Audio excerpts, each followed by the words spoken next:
Hey guys, today's video is going to be a little different. I've never done anything like that, but I've really wanted to start doing series of videos like that. So what I'm going to do is compare high-end products to affordable options. And so today I decided to try and compare the Bad Habit Supernova eyeshadow palette to Natasha Denona Lila palette or Lila palette. You guys know this is a very expensive palette, whereas this is not. I got it on sale for $8. So $8, $125. So we know that there's a dramatic difference in price for these both palettes. But let's see if there is a difference in quality. And a lot of people were saying that this is great. Like, they actually prefer Bad Habit formula to a lot of the other high-end formulas, which is interesting, and I wanted to try it out for myself. So you guys are gonna see me try and almost like find good dupes of colors in here in this palette. I am by no means a professional makeup artist. I don't claim to be. This is just for the purposes of comparison.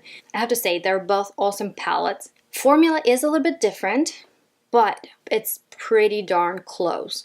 Bad Habit doesn't have exact dupes for Natasha Denona. Some colors are kind of missing, which that was a tiny bit of a disappointment because I had kind of issues finding which colors to pick and choose for the look, because I kind of wanted to do a dupe video almost. It has most of these colors and they are very close. It is easier to work with Natasha Denona mattes. They are super blendable. They are so easy to put on. They're like butter. Bad Habit ones are great too. They're awesome, but just a tiny bit harder to work with. I'm impressed that this palette is only $10 when it's on sale.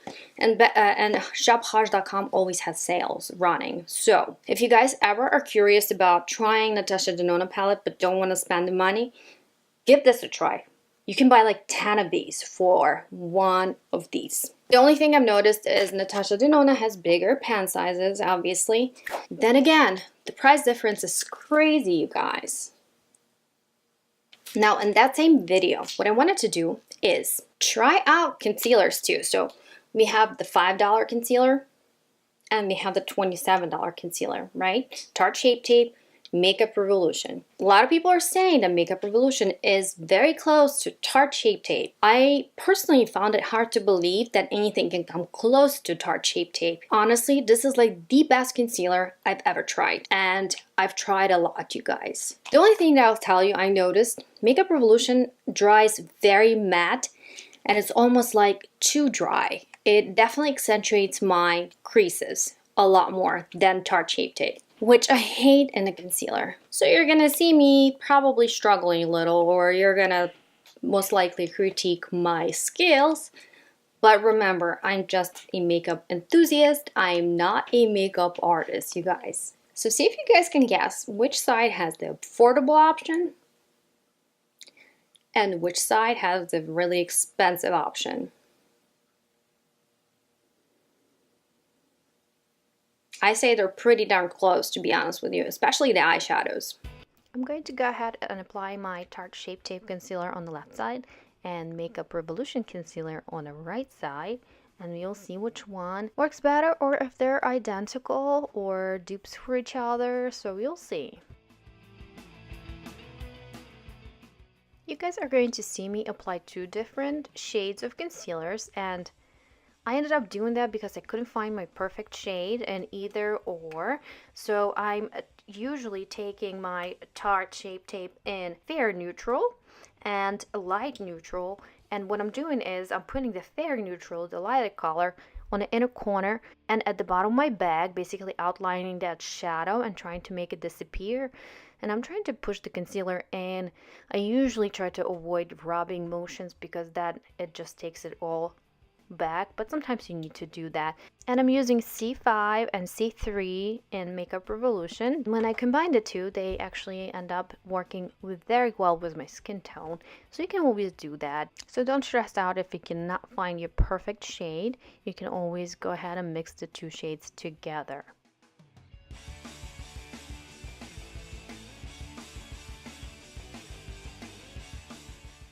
Forgot to tell you in the beginning, I'm actually using my EcoTools makeup sponge, and I love it, you guys. This is so good, and it is so affordable.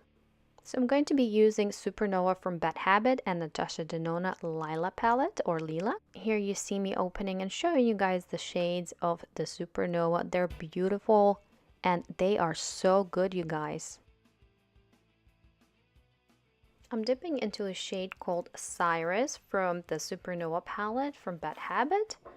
And using just a regular brush that I got on eBay, it's just an eyeshadow brush. It actually works very well, surprisingly. I'm just putting it all over my lid, just avoiding the hood of my eye. You guys know that I have hooded eyelids, and it's never good to accentuate that. From Natasha Denona, I'm using the shade called Junio. It's 145 as the lightest shade, the shimmer one. They are actually pretty comparable.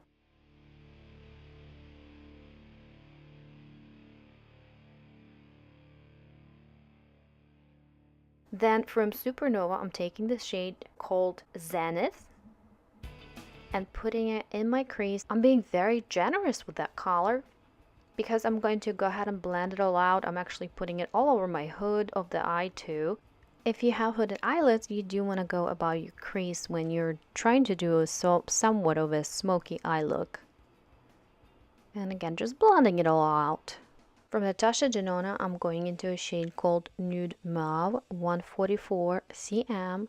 And again, I'm just putting it in my crease and going above the crease because I do have hooded eyelids and I need to do that so that the darker colors are actually visible.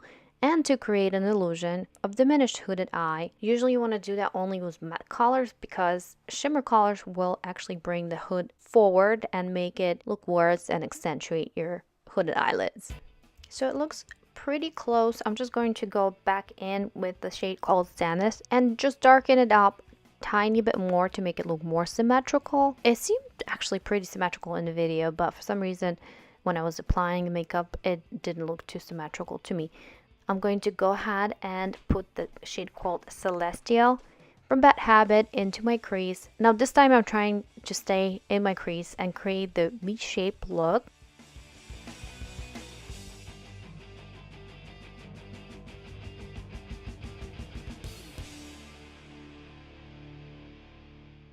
And from Natasha Denona, I'm using a shade called Amara 137 cm, which is a pretty dark shade. And Celestial is actually a pretty good dupe for it, to be honest with you.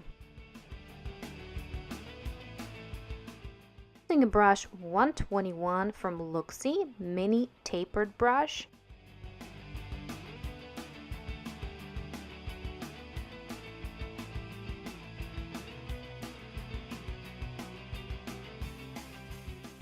As well as 229 tapered blending brush, and occasionally I'm going with my 205 tapered blending brush, which is just a little softer than the previous brush I mentioned. Then we're just going to go ahead and come back to those light shades, shimmer shades, and go up into my under my eyebrows as well as inner corner to lighten everything up.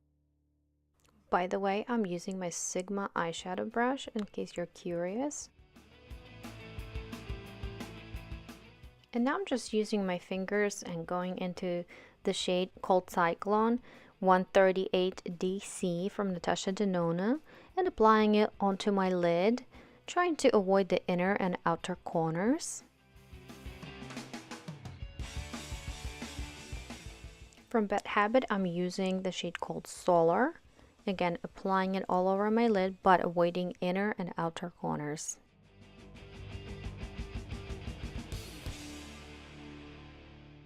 Here's the finished look. I ended up doing a pretty simple one without the eyeliner or going into my lower lash line. I just wanted this to be a quick comparison video. Alright guys, thank you so much for watching. I hope you enjoyed this type of video. I will talk to you later. Bye!